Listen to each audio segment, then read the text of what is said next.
राधे राधे। तो आज हम 11वें स्कंद के चौथे अध्याय पे कथा कर रहे हैं। कल हमने देखा निमि महाराज ने 4 प्रश्न पूछे और आज फिर उन्होंने जब वो सब कुछ जान लिया कि माया क्या है, भगवान कौन है और कर्म योग के बारे में इत्यादि और किस प्रकार से हम माया से छूट सकते हैं, ये 4 प्रश्न कल उन्होंने पूछे थे। आज उन्होंने फिर उनसे जिज्ञासा के लिए अपनी एक प्रश्न पूछा निमि महाराज से कि आप मुझे और भगवान के अवतारों के बारे में बताइए, जो भगवान के अवतार पहले हो चुके हैं, जो अभी हैं और जो होने हैं, मुझे वो सारे अवतारों के बारे में भगवान के विस्तार से बताइए। तो नव योगेंद्र में जो द्रुमिल ऋषि थे उन्होंने उनको बताया कि देखो, भगवान के अवतार और भगवान के गुण अगर ये आप हमसे पूछोगे तो मैं आपसे केवल इतना ही बताना चाहूंगा कि भगवान के गुणों को गिनना इतना बड़ा पागलपन है कि हम चाहें तो इस पृथ्वी में कितने मिट्टी के कण हैं, पूरी पृथ्वी में कितने मिट्टी के कण हैं, ये एक बार को गिन सकते हैं। पर आप कहो भगवान के अवतार गिन के बता दो, भगवान के गुण गिन के बता दो, ये नहीं गिने जा सकते। इतने गुण तो है ही, इतने अवतार हैं भगवान के, ये हम गिन नहीं सकते। पृथ्वी पे जितने मिट्टी के कण हैं ये एक बार को गिन सकते हैं, पर आप सोचो भगवान के अवतारों को गिन लें, ये पागलपन होगा, ये हम गिन नहीं सकते। पर तब भी मैं थोड़ा प्रयास करता हूं आपको बताने का।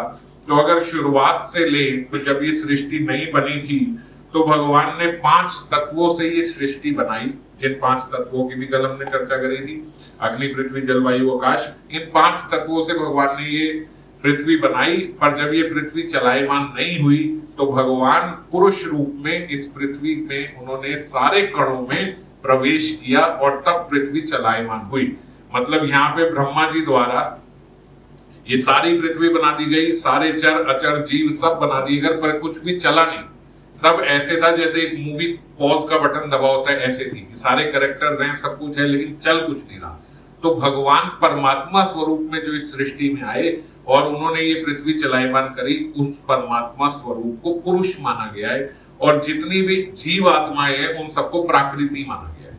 तो पुरुष का मतलब होता है भोक्ता। इसीलिए हम मीराबाई जी का भी जब सुनते हैं तो मीराबाई जी ने बोला था, जब जीव गोस्वामी ने कहा कि हम गए तो मीराबाई जी ने कहा कि कौन पुरुष आ गया यहाँ पे, पुरुष तो यहाँ कोई है ही नहीं, सारी स्त्रियां ही स्त्रियां हैं यहाँ। तो वो किस भाव से स्त्री कहती थी कि यहाँ सब प्राकृति है, पुरुष तो केवल एक कृष्ण ही है और कोई पुरुष है ही नहीं। तो आगे उन्होंने बताया और भगवान ने ही, अब भगवान के अवतारों की बात हो रही है तो पहले तो भगवान पुरुष रूप में यहाँ पे इस सृष्टि में आए, फिर भगवान ने ही रजोगुण को अंगीकार किया।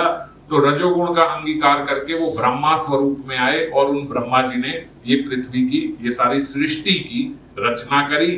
भगवान ने सतोगुण अंगीकार किया तो विष्णु स्वरूप में वो पालन करता है इस पूरे जगत के, और भगवान ने तमोगुण को अंगीकार करके रुद्र या शिव रूप लिया, जिससे वो इस सारी सृष्टि का अंत में संहार कर देते हैं। सब भगवान ही है, भगवान ही ब्रह्मा बन के आए, भगवान ही विष्णु है और भगवान ही शिव है, तीनों भगवान ही है, अलग अलग स्वरूप में है।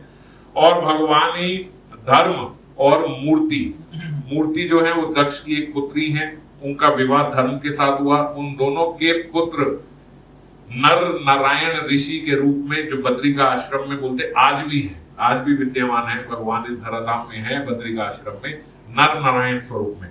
तो नर नारायण स्वरूप में ऋषि रूप में भगवान वहां पे आए। भगवान ने नर नारायण स्वरूप में बहुत तपस्या करी। एज यूजुअल इंद्र महाराज थोड़े द्वेष करने लगे, जो स्वर्ग में राजा है इंद्र, उन्हें थोड़ा द्वेष हुआ कि भाई ये इतनी तपस्या कर रहे हैं, कौन है ये इतनी तपस्या करेंगे तो ये तो हमारे स्वर्ग के राजा बन जाएंगे, क्योंकि स्वर्ग का राजा बनने के लिए कुछ अमाउंट ऑफ तपस्या करनी पड़ती है। वो तपस्या उन्होंने बोला ये तो बड़ी तीव्र तपस्या कर रहे हैं, तो इनकी तपस्या भंग करने के लिए कामदेव को भेजो। वो पहचाने नहीं थे कि ये भगवान है, उन्होंने कामदेव को भेजा।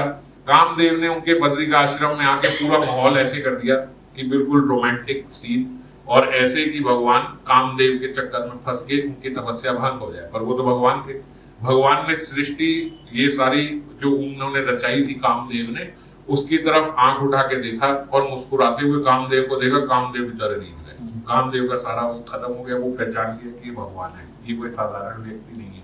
और तब भी बोलते भगवान रुष्ट नहीं हुए, भगवान ने उस पे दया की दृष्टि से देखा कामदेव को और उसको समझाया कि बेटा ये सब काम मत करो, ये हमारे साथ मत करो, कोई साधारण लोग नहीं है, हम यहाँ समझ गए, तब समझ में आ गया हम कौन है।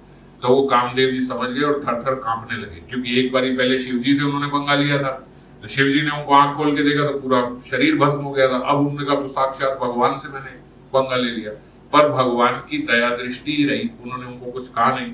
और उनकी दया दृष्टि देख के जो कामदेव थे वो और लज्जित हुए और शर्माए, मतलब एम्बेरस हुए, और जितने और उनके साथ जो देवी देवता आए थे वो सब एम्बेरस हुए। फिर उन्होंने भगवान की बड़ी सुंदर स्तुति करी। 7वें 8वें 9वें श्लोक में ये सारी चर्चा की गई है इस अध्याय के, कि आप सदा ही हम देवी देवताओं पे, उन्होंने भगवान की स्तुति करी कि आप सदा हमारी हम पे अहेतु की कृपा करते आए हो, और आप ही की कृपा से आज हम लोग यहाँ हैं। हम तो पता नहीं कितनी गलतियां इस प्रकार से करते जाते हैं।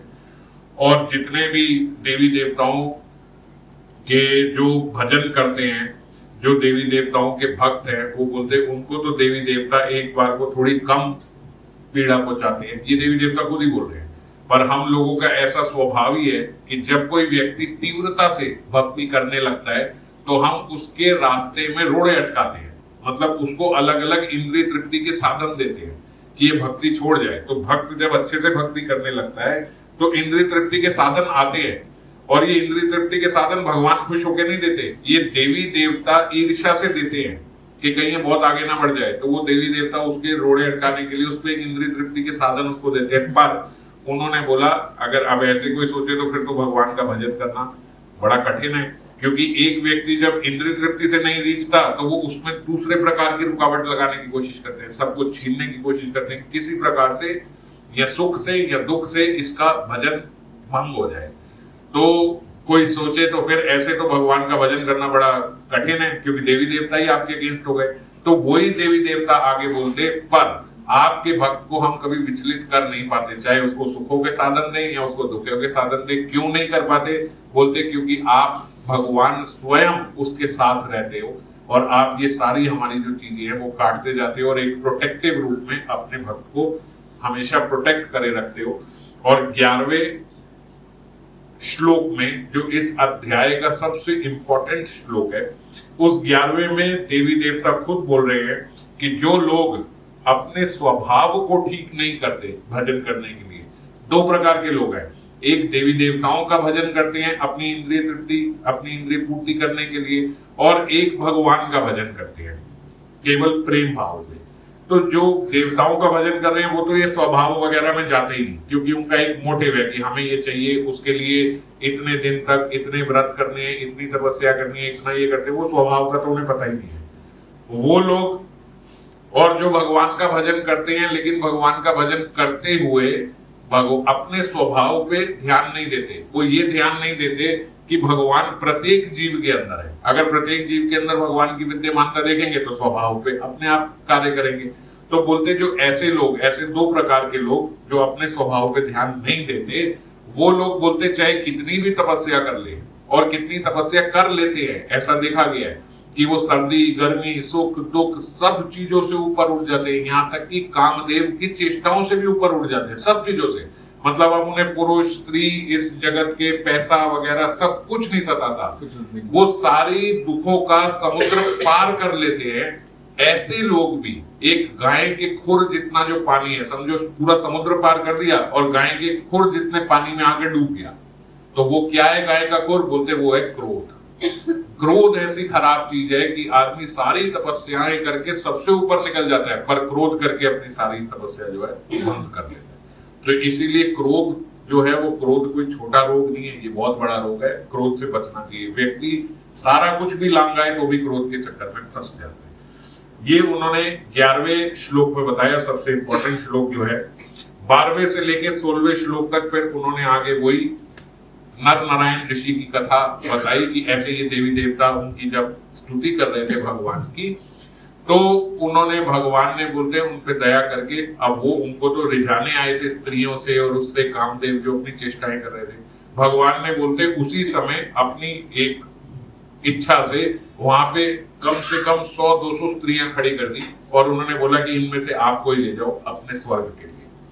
और वो उन्होंने बोलते पहली जो देखी वो उर्वशी थी, तो वो उर्वशी इतनी उनको सुंदर लगी, उन्होंने कहा ले जाओ और इनको स्वर्ग के आभूषण के रूप में आप अपने स्वर्ग में ले जाइए। वो उर्वशी को ले गए। उर्वशी को ले जाके उन्होंने इंद्र को बताया कि हम उन्हें रिझाने गए थे, उन्होंने ये उर्वशी स्त्री आपके लिए, आपके समक्ष भेजी, आपकी सेवा के लिए। इंद्रदेव भी बड़े लज्जित हुए, क्योंकि इंद्रदेव हर बार ये गलती कर देते हैं, वो भगवान को पहचानते नहीं है। पहले हमने वो देखा जो गोवर्धन लीला थी, उसमें नहीं पहचाना, अब यहाँ पे नर नारायण रूप में नहीं पहचाना। तो इंद्रदेव काफी एम्बेरेस हुए जब उन्होंने भगवान का ये देखा, और उन्होंने उनको, उर्वशी जी को फिर स्थान दिया स्वर्ग में। अगला उन्होंने बताया, भगवान जो 17वें श्लोक में भगवान हंस रूप में यहाँ पे आए, भगवान दत्तात्रेय रूप में उन्होंने, अब दत्तात्रेय का तो पूरा आगे चलेगा ही, अभी 11वें स्कंद में ही पूरी दत्तात्रेय जी की कथा है। हंस रूप में भी उन्होंने, ये भागवतम में ही आती है, बड़ा सुंदर तत्व ज्ञान दिया। सनत कुमार रूप में भी भगवान ही अवतरित हुए, हमारे पिताजी के रूप में, मतलब ये नव योगेंद्र बोल रहे हैं कि हमारे पिताजी ऋषभ देव जो है वो भी भगवान का ही एक अवतार है। और भगवान हयग्रीव रूप में आए, जिन्होंने दैत्य मधु का वध किया। ये हयग्रीव रूप में वो आए थे तो घोड़े का सिर था, और वो पाताल लोक में गए। मधु जो दैत्य था ये सारे वेद लेके चला गया था, तो मधु का वध करके सारे वेदों को निकाल के लाए। तो एक भगवान का हयग्रीव अवतार था, फिर एक भगवान का मत्स्य अवतार हुआ। मत्स्य अवतार में मछली बन के वो आए, और उन्होंने उस समय प्रलय लेके आए, और जो सत्यव्रत मनु थे उस टाइम पे, वो सत्यव्रत मनु को बचाया। जब वो मछली बड़ी बड़ी बड़ी होती गई, तो वो सत्यव्रत मनु को बताया कि मैं भगवान ही हूँ, और आप इस सप्त ऋषियों को लेके और इस सृष्टि के सारे बीज लेके, जड़ी बूटियां सब लेके इस नाव पे आ जाओ, और इस नाव को मेरी पूंछ पे लगा देना, और मैं आपको इस भवसागर से पार ले जाऊंगी। तो मत्स्य अवतार इस रूप में आए। फिर कूर्मा अवतार आए। कूर्मा अवतार में उन्होंने मंदार पर्वत को अपने ऊपर रख के समुद्र मंथन किया, और देवताओं को अमृत दिया, और दैत्यों का नाश किया। एक वालखिल्य ऋषि थे। वालखिल्य ऋषि जो थे ये बड़े छोटे छोटे थे, छोटे छोटे अंगूठे के साइज के, इतने छोटे छोटे ऋषि थे। तो ये भी, लेकिन थे सिद्ध ऋषि। ये एक बार जा रहे थे, और ये भी गाय के खुर ऐसे जो बना हुआ था उसमें पानी था, उसमें डूब गए ऐसे। तो जब इंद्र ने देखा कि इतने बड़े बड़े सिद्ध महात्मा ऋषि और ऐसे जाके वहां गाय के खुर के पानी में डूब गए, तो वो हंस पड़ा। तो इंद्र का जो अपराध हुआ, उस अपराध से बचाने के लिए भी वालखिल्य ऋषि जी को भगवान ने ही फिर उनको समझाया कि आप इनको माफ कर दो, ये देवताओं की प्रधान गलती हो गई इनसे, और इंद्र की रक्षा करी। और फिर कई अवतार ऐसे उन्होंने बोला, ऐसे कई अवतार हुए। एक बार गजेंद्र को बचाने के लिए जब गजेंद्र ने स्तुति करी, तो भगवान ने अवतार लिया।